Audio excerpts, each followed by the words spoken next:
Hi, I'm Marcia and I'm back in my craft studio, and today we're going to work on floor cloths.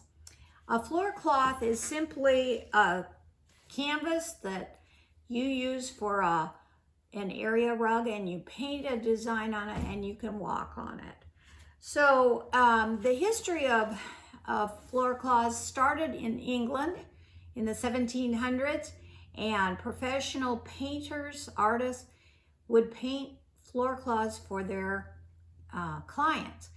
And then sometimes that got a little expensive, but it was less expensive than, say, wool carpets, Persian carpets, or whatever. Later, house painters realized that they could make some money making floor cloths, and they would be less expensive, so the average person could buy them. When they came to the United States, then homeowners began to realize that they could probably make their own. And today, people can make just about anybody can make these. And the supplies that you need are not really that expensive. You can buy canvas from an art supply store. You'll want to buy a number 10. That's the right weight for making a floor cloth. And it will be a little bit pricey unless you get it on sale. Or for a cheaper version, you can buy a painter's drop cloth. Now that you can get at the hardware store, paint store near you. I use that for the little floor cloth that I made at the beginning of this video. The little bistro table is sitting on top of that one, and that was just made from a piece of a painter's drop cloth. So that works too. This here is duck cloth that I got at Joann's. It was in their clearance section, and I just made it the size that the remnant came in, and it turned out that I have about this much left because this was the length, and then I just made the width the same because I wanted to make a square one. Now, the first thing you're going to need to do is you need to double prime this. Now, you could use other primes, but I use gesso primer, which I get online or at Hobby Lobby, someplace like that. Gesso is pretty thick, and so when you are ready to use it, you're going to pour it into a container and add some water to it. And you'll see that it goes on pretty easy. You can use either a roller or you could use a paintbrush. And I'm going to use a paintbrush. And you're going to want to put this on, let it dry, and then you're going to prime it again. Now, I also primed the back because I don't want water to soak through this. Most of the floor cloths that I make are for like my front porch or my back deck. I just think I like to have a little cuteness out there, and this makes a good weatherproof area rug for it.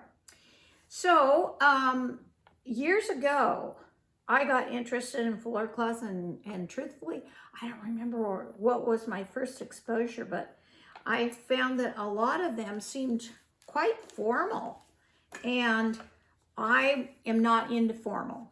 And so you can see these are maybe a bit formal.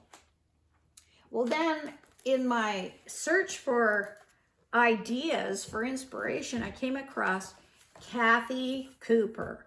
Now, Kathy Cooper makes floor cloths, and you can check her out on online, and it's Kathy Cooper Floor Cloths.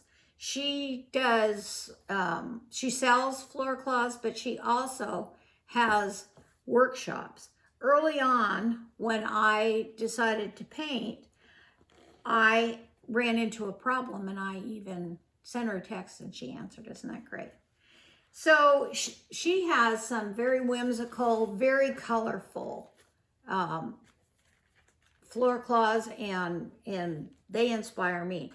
The other thing is that you don't have to be an artist to do that, to make these. There are so many different ways that you can do this. You can use stencils, you could use stamps, you can use different kinds of sponges. Maybe you want a sponge paint, maybe you want to make something that looks like bricks.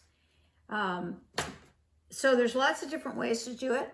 And then you need paint, of course, and some brushes.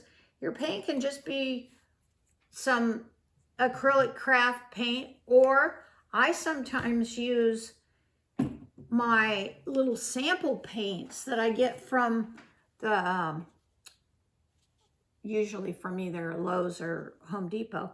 And I always have some left over. So if you don't have a whole lot of paint you need, those work great.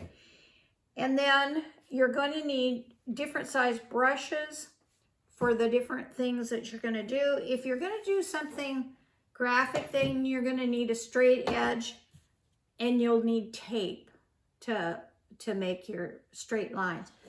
If you want to just make something more free form, I think it's a little bit more difficult to use tape. But I also, if I want to make circles, I might use a plate or a lid or something that I can draw around. So not everything has to be totally freehand. I'm going to have to draw a design on something, and I can either use this craft paper is big enough so I can make it exactly the same size as what I want to put on here, or if I just want to get some ideas, I could just use regular size computer paper or something and get my ideas going on this.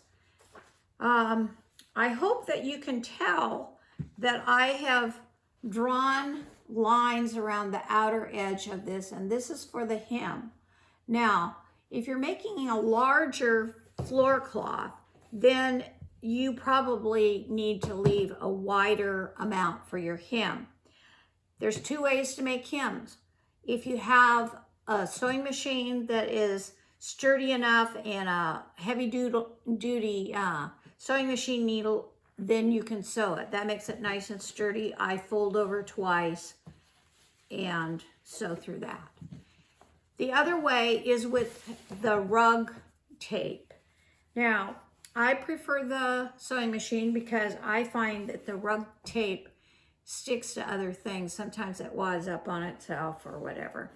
But you use what you want. Now, the other thing is when you're going to hem it. I'm fond of leaving it unhemmed until after it's painted so that I can paint beyond that hem line and make sure that I don't have edges that are left unpainted. However, it does make it more difficult to get your sewing machine needle through that. So again, that's just by choice, whatever you want to do. But because this is a project that's going to take several hours and probably more likely a couple of days, I'm going to have to stop this video. I will double prime this and prime the back, and when that is all dry, I will continue on and show you the next step of painting. So in the meantime, you could get your supplies, find an inspiration of what you want to make and how big it's got to be and all of that. So we'll see you next time.